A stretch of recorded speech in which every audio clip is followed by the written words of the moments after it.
នេះគឺជាបទវេទនាខណ្ឌទី2វេទនា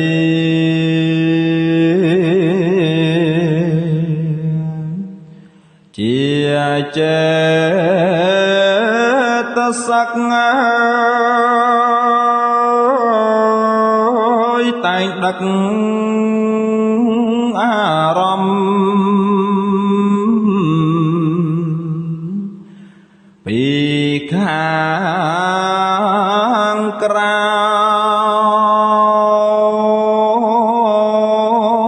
យកមកឲ្យចិត្តគិតរាំងជ្រៅសោយនៅ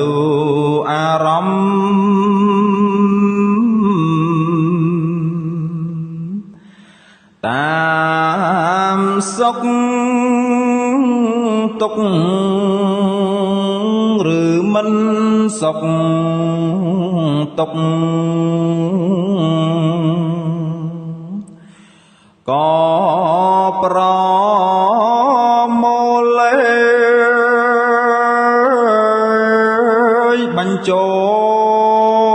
លក្នុងរូ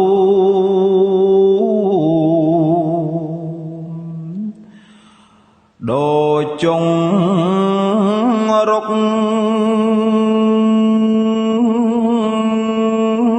ចិត្តទៀតក៏ក្លៀត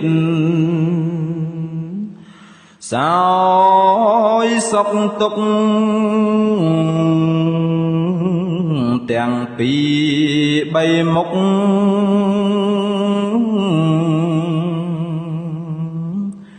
អបពេខាធម្មជាតិគ្រឿងសោ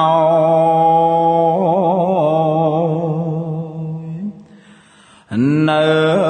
អារម្មណ៍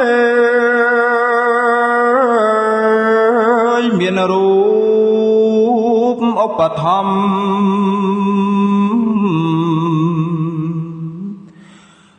ដូចចចា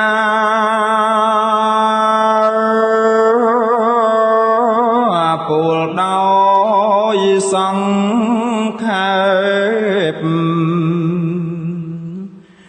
មកនេះណា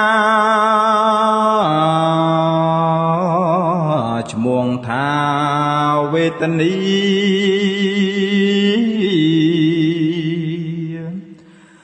កាន់ចាំងស្ដែង